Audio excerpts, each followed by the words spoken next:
Good morning, everyone. Welcome to this webinar on 2006 Market Measures Study. My name is Greg Williamson. I'm a Director of Concentrate, the company that organises this study, and I'm going to be going through the results today with you. Again, thanks very much for attending. I really appreciate you showing the interest. And as we go through, if you could just hold any questions, it might be a tie here to do them at the end, so if you can flag any questions then, that would be great. So today what I'm going to go through is initially the benchmarks we have for market measures. Been gathering them over 8 years now, and then just dig into the theme that we've sort of identified out of this year's study. Finally go into the growth insights that we've identified, and then we can run through some questions. Right, but just first I wanted to give you a quick outline of who Concentrate is. We're a tech marketing company based in Christchurch, been around for a dozen years, and we work for technology companies throughout the country. We have 3 main areas of focus in terms of the services we offer. We're basically all about helping technology companies grow. We do that by providing strategic marketing advice, which is where we really started, helping people clarify their path to market, find export markets, find partners, determine pricing strategies, all those kind of things. And increasingly in the last half a dozen years, we've provided an outsourced lead generation service for those tech customers. And then the final part is what I'm going to focus on today, which is benchmarking. And the market measure study is the principal part of that, but we do use this data to help our clients with their go-to-market as well. Right, so the theme of this year's study is time to grow up. And overall what we found in this year's study was this real need for Kiwi companies to find the best ways of scaling up. We have a few small, large tech companies and a long tail of smaller, quite established tech companies. So what we were really trying to find was the themes that would help some of those smaller ones jump into the higher growth levels.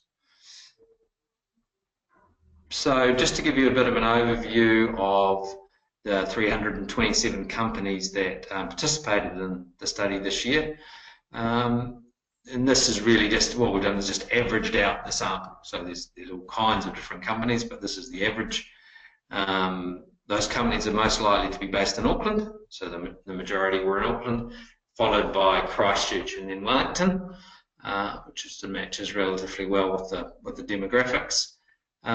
Quite established. Typically, the average participant had been operating for over 10 years. They had turnover in that sort of small to medium area, 0 to 5 million annually. And they self-categorise their companies as established.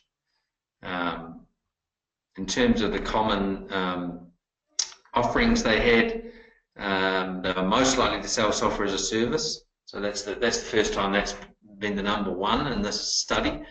Secondly, software development services, and thirdly, software products. They tended to be business-to-business exporters. And manufacturing, retail and utilities were the top 3 industries they were exporting into, with Australia being by far the dominant export market, and then followed by the US and then the UK. So we've certainly seen in the last 2 or 3 years the USA has grown a lot as an export market. It was below the UK traditionally, but it's grown a lot. So this next slide is the year-on-year benchmarks we have, and I'll draw your attention to the last column there. So annual turnover growth, I mean, it's always strong. This is an average across 327 companies of 44% this year, which is relatively consistent with previous years. The majority of these companies are exporting. Only around a third use channel partners in those export markets, and we'll dig into that a little bit more as we go through the presentation, because some interesting data there. And around a third of their annual turnover is spent on sales and marketing, which you know, is again a relatively consistent number. You see a dip there around 2013, but usually it's around the 30% mark, so you know, really high. And just to note, that is, as I go into it, that's total expenditure on all sales staff, all marketing staff, and all non-staff related costs. So this next slide, we just dig into that a little bit more. So you're seeing the overall expenditure on sales staff's around 13%. And as you sort of predict, the startup companies, the people that categorise themselves as startups, tend to be more aggressive in their spend on all categories. And the more established, less so. So then again, spending about 9% in total on marketing staff and about 12% on non-staff related sales and marketing costs. And that's, you know, that's relatively consistent with some of the individual companies we're dealing with.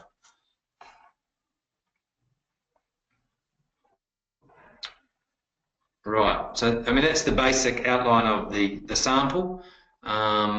Next, I sort of get on to the so what. So, you know, what did we find out of the companies we talked to? What were the themes? And the first theme was what we call a growth lever. What could really help these companies get out of this smaller growth phase into a larger scale is getting more intensity through focus. As all the attendees here will know, you know, sales is about momentum.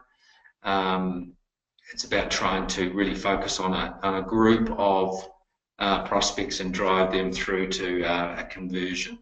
So that was a theme that came through.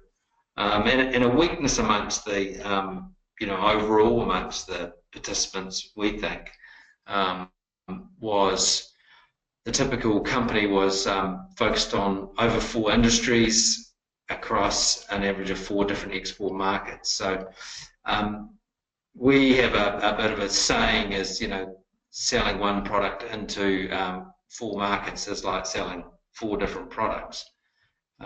Those of you who are exporting will be aware of this. We've been doing a lot of work with a customer recently who's been very successful in New Zealand and Australia, and has developed a good partnership in India with a reseller. But I mean, that is a completely different game in terms of the way they deliver their product, the way they support it, the way they price it. So really, you know, on this data, we're saying the average company is almost selling 16 products, which is really difficult to you know, to gain momentum with. So that's one area of focus for some people. The next area of focus in terms of getting that intensity was partner channels. So over 2/3 of the companies participating were selling direct, and so around a third going through indirect channels like resellers or sales agents. But as you'll see, the green strip up the top shows there's a statistical relationship between having a indirect sales channel and high growth. So those green, where we have a green strip, we've identified a positive relationship. So we're probably leaving a bit of value there by more companies not trying to develop reseller partnerships. We see that as a key. This third of people using resellers has been pretty constant, hasn't changed over the years. So it's probably something that a lot of Kiwi tech companies could look at and think about. Right, the second growth lever is in terms of expressing value. I mean, this is often a challenge for Kiwi companies, is trying to get the most value, particularly in export markets. And so we ask questions around pricing and positioning.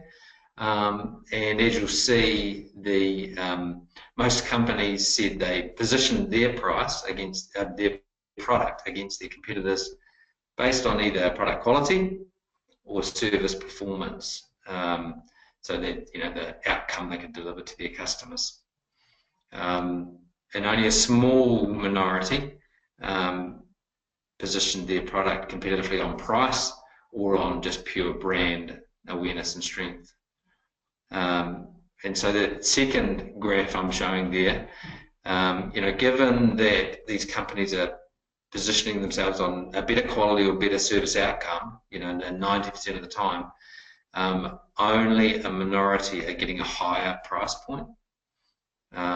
So there's the way we term that is we're providing Rolls-Royce products to the market, but typically getting Toyota prices. And that's a factor of, being a small brand in big markets, often having really big competitors to go up against, all those kind of things. But it does show that by trying to focus on a particular market and grow brand awareness and understanding, you can potentially get better premium pricing. So that was a key growth insight from the study as well. Third and final growth lever really is the sales efficiency side of things. So how do companies get smarter lead generation and easier conversion? Because that's the way that the smaller companies can scale and grow more efficiently. And this next slide is a common theme we've found in the last 2 or 3 studies. Is we benchmark the activity in our study against a similar US study. So this graph will show you the primary source of marketing leads, and as you'll see, the second group along the indirect marketing area, which is fundamentally different.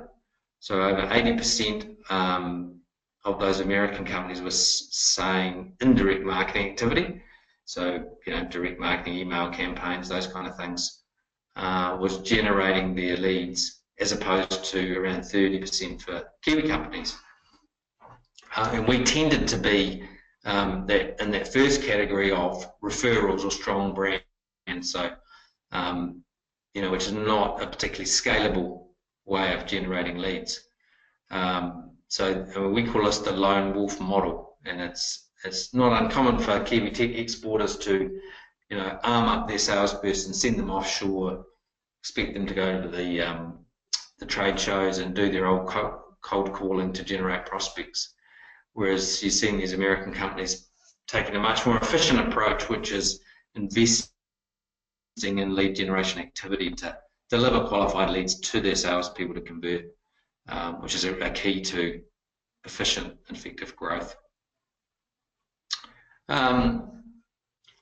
To extend that out, so in terms of indirect marketing activity, and particularly content marketing, where a lot of this kind of activity is focused these days, if we compare a typical Kiwi company's content marketing tactics to, again, this US benchmark, we take a much narrower approach. We tend to focus on the more traditional type of content, and less on some of the more engaging type of content like video or webinars like we're doing today, whereas the Americans are much more committed across the board. And some of that's just a factor of size. We have to choose what we can do.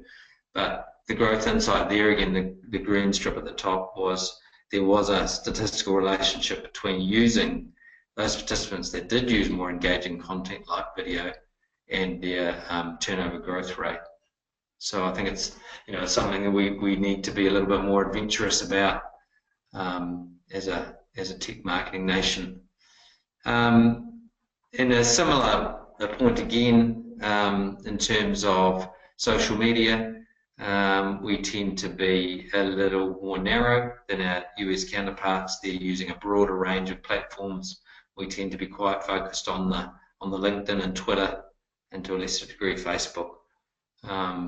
So it's something we really need to look at too, is just trying to use all those platforms to reach potential customers much more effectively. So I just wanted to try to sort of tie the different parts of this together with a bit of an example of a company we've been involved with here locally, and in terms of efficiently trying to grow their business. A company called Allcom Electronics, soft starter manufacturer, has been around for a number of years, based out of Christchurch, exporting to a number of countries, over 40 at last count, I think. And what they've done is really reinvented themselves in a marketing sense by leveraging a whole lot of legacy content. They started the company by producing useful content for engineers and electrical experts, and running seminars all around the country. This was, back 30, 40 years ago. And amazingly, some of those fundamental principles and information is still quite relevant today to electric motor management. So they've really repurposed a whole lot of fundamental content and used it digitally to basically do what they used to do back in the day, but do it in a virtual sense. And that's enabled them to reach out to audiences all around the world and reach beyond their reseller channel to connect with end users and other influencers, to help their resellers and to help them get a better connection to their market. So the example I'm showing you there is the Get Your Motor Running series, based on a traditional document, upgraded with a few terms and made to look modern, but based on the fundamental principles of where their business came from.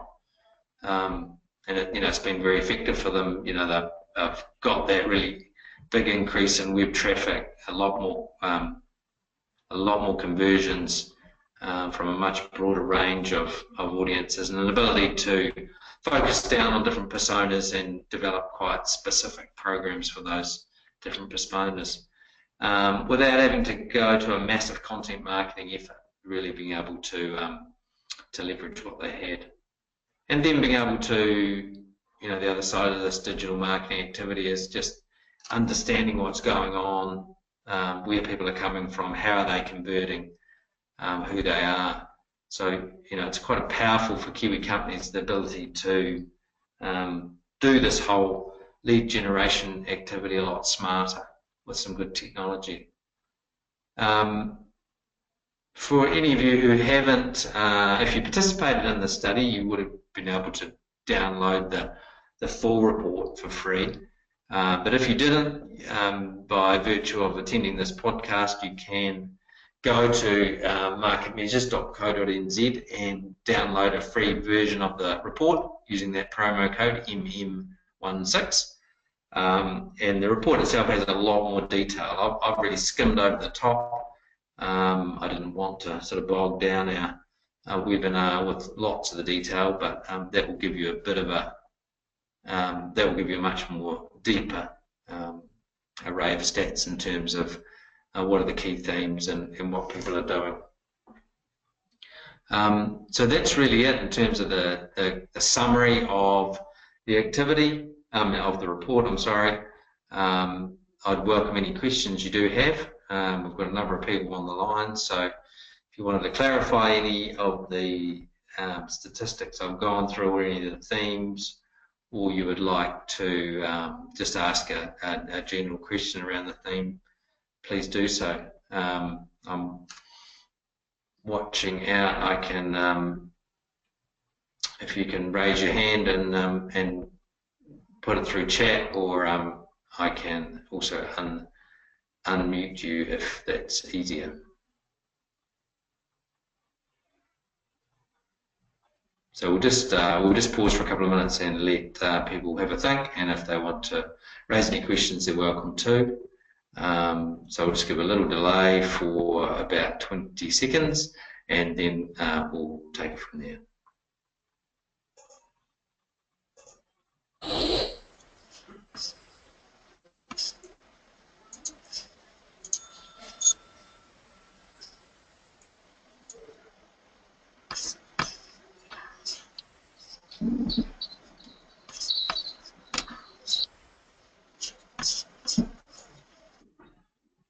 Okay, that's great. It doesn't look like we have any particular questions. Please feel free to email me, Greg, Greg, at concentrate.co.nz. If you did have any specific questions or if you have any trouble downloading that report. But otherwise, thank you very much for attending this webinar. Really appreciate it, and I hope you have a great rest of the day. Goodbye.